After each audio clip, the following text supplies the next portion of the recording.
Divine journey में आप सभी का स्वागत है। बलि प्रतिपदा, जिसे पद्यामी, पाड़वा, वीर प्रतिपदा या घौत प्रतिपदा भी कहा जाता है, हिंदुओं के रोशनी के त्यौहार दिवाली का चौथा दिन है। राजा बलि महाबली की पृथ्वी पर काल्पनिक वापसी के सम्मान में मनाया जाता है। बलि प्रतिपदा अक्टूबर या नवंबर के महीने में आती है। यह हिंदू महीने कार्तिक का पहला दिन है और इसके उज्ज्वल चंद्र पखवाड़े का पहला दिन है। भारत के कई हिस्सों में जैसे गुजरात और राजस्थान में यह विक्रम संवत के क्षेत्रीय पारंपरिक नववर्ष दिवस और इसे सर्वश्रेष्ठ वर्ष या वर्ष प्रतिपदा भी कहा जाता है। एक वर्ष में 3.5 मुहूर्तों में से आधा है। बलि प्रतिपदा एक प्राचीन त्योहार है। प्राचीन भारत के नाटकों और काव्य में बलि की कहानी का सबसे पहला उल्लेख पाणिनि के अष्टाध्यायी पर पतंजलि के महाभाष्य में 2री शताब्दी ईसा पूर्व में मिलता है। इस त्योहार का संबंध वैदिक युग के सुर असुर समुद्र मंथन से है, जिसमें देवी लक्ष्मी का प्राकट्य हुआ था और जहां बलि असुरों का राजा था। इस उत्सव का उल्लेख महाभारत, रामायण और कई प्रमुख पुराणों जैसे ब्रह्म पुराण, कूर्म पुराण, मत्स्य पुराण और अन्य में मिलता है। बलि प्रतिपदा बाली की पृथ्वी पर वार्षिक वापसी और भगवान विष्णु के 52वें अवतार वामन जी की जीत का स्मरण कराती है। यह वामन त्रिविक्रम में उनके काया पालट के माध्यम से बाली और सभी असुरों पर विष्णु जी की जीत का प्रतीक है। अपनी हार के समय बाली पहले से ही एक विष्णु भक्त और एक शांतिपूर्वक समृद्ध राजा का दयालु शासक था। 3 चरणों का उपयोग करके बाली पर विष्णु जी की जीत ने युद्ध को समाप्त कर दिया।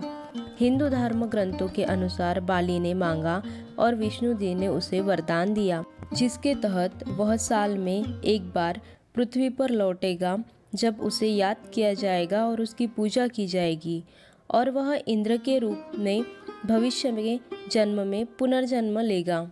बलि प्रतिपदा या पाड़वा को पारंपरिक रूप से बलि की रंगीन छवियों के साथ फर्श को सजाने के साथ मनाया जाता है।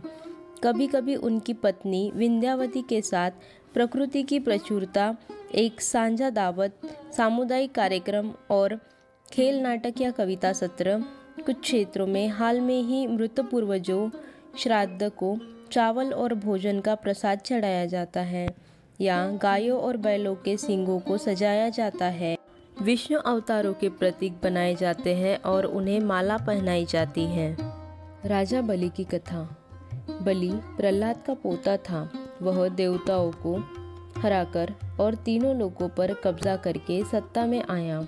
बलि एक असुर राजा था जो अपनी बहादुरी, ईमानदारी और भगवान विष्णु के प्रति समर्पण के लिए जाना जाता था। बलि ने विशाल भूभाग पर कब्जा कर लिया था और वह अजेय था। वह दयालु और लोकप्रिय भी था, लेकिन उसके करीबी सहयोगी उसके जैसे नहीं थे। वे लगातार देवों पर हमला करते थे और उन देवों को लूट रहे थे जो धर्म और न्याय के लिए खड़े थे। वैष्णव ग्रंथ के अनुसार इंद्र और पराजित सुरों ने बलि के साथ युद्ध के मदद के लिए विष्णु से संपर्क किया। विष्णु ने बाली के खिलाफ हिंसा में देवताओं का साथ देने से इनकार कर दिया, क्योंकि बाली एक अच्छा शासक और उनका अपना भक्त था। लेकिन बाली को मारने का वादा करने के बजाय विष्णु ने सुरों की मदद करने के लिए एक नया तरीका इस्तेमाल करने का वादा किया। बाली ने घोषणा की कि वह होम बलिदान करेगा और यज्ञ के दौरान किसी को कोई भी उपहार नहीं देगा जो वे चाहते हैं। विष्णु ने वामन नामक एक बौने ब्राह्मण का अवतार लिया और बाली के पास पहुँचे। राजा ने लड़के को कुछ भी दिया, सोना, गाय, हाथी, गांव, भोजन, जो भी वह चाहता था। लड़के ने कहा कि किसी को अपनी ज़रूरत से ज़्यादा नहीं मांगना चाहिए और उसे बस 3 कदम जमीन के टुकड़े पर संपत्ति का अधिकार चाहिए।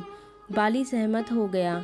वामन बहुत बड़े हो गए, त्रिविक्रम रूप में काया पालट कर दिया और बाली के शासन वाली हर चीज़ को सिर्फ 2 कदमों में ढक दिया।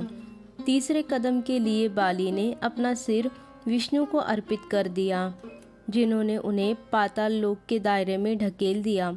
बाली के समर्पण और निष्ठा से प्रसन्न होकर विष्णु ने उन्हें वरदान दिया कि हर वर्ष में 1 दिन के लिए पृथ्वी पर लौट सकता है, अपने लोगों के साथ रह सकता है, पूजा जा सकता है और भविष्य का इंद्र बन सकता है।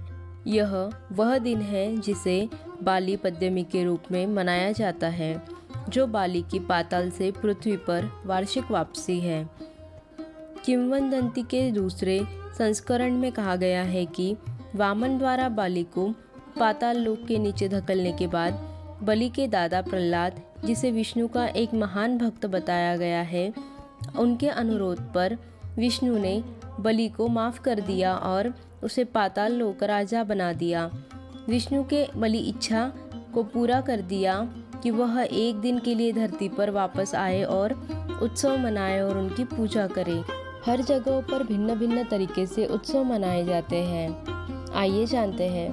बलि पद्यमी के दिन मनाए जाने वाले अनुष्ठानों में राज्य दर राज्य भिन्नताएं हैं। आमतौर पर इस त्योहार के दिन हिंदू उपहारों का आदान प्रदान करते हैं, क्योंकि इसे बलि और देवताओं को प्रसन्न करने का एकमात्र तरीका माना जाता है। औपचारिक तेल स्नान के बाद लोग नए कपड़े पहनते हैं। घर के मुख्य हॉल या दरवाजे गेट से पहले की जगह को अलग अलग रंगों से चावल के पाउडर से रंगोली या कोलम से सजाया जाता है। उसके बाद बलि और उनकी पत्नी विंध्यावती की पूजा की जाती है।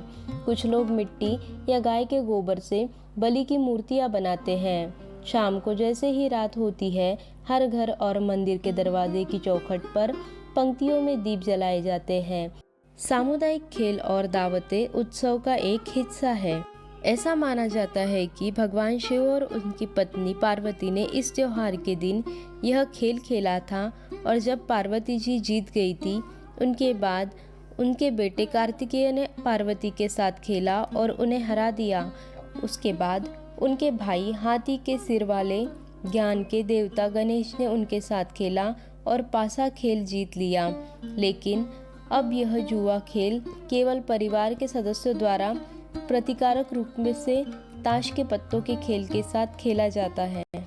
तमिलनाडु और कर्नाटक में वृषक समुदाय इस त्योहार को केदार गौरी व्रतम, केदार गौरी की पूजा, गो पूजा और गोरम्मा पूजा करके मनाते हैं। गायों की पूजा से पहले इस दिन गौशाला की भी औपचारिक सफाई की जाती है। इस दिन गाय के गोबर से बनी बाली की त्रिकोणीय आकृति को रंगीन कोलम सजावट के साथ डिज़ाइन किए गए लकड़ी के खत्ते पर रखा जाता है और गेंदों के फूलों से सजाया जाता है और उसकी पूजा की जाती है। हिमाचल प्रदेश में बलि प्रतिपदा को बलराज के नाम से भी जाना जाता है। बलराज शब्द राजा बलि का अपभ्रंश है। इस दिन भगवान विष्णु और उनके भक्त बलि की पूजा की जाती है। माना जाता है कि इस दिन प्रहलाद के पोते बलि धरती पर आते हैं। इस दिन वामन के लोकगीत भी गाए जाते हैं। इस दिन किसान हल नहीं चलाते और कारगिल विश्वकर्मा के सम्मान में अपने औजारों और उपकरणों की पूजा करते हैं। इस दिन चावल के आटे से बनी एकालू बनाई जाती है। ओणम केरल का एक मुख्य त्योहार है जो उन्हीं शास्त्रों पर आधारित है। समकालीन युग में यह महाबली का स्मरण कराता है। समारोह में शाकाहारी भोज, उपहार देना, बलि और विष्णु अवतारों की परेड, फर्श की सजावट और सामुदायिक खेल शामिल हैं।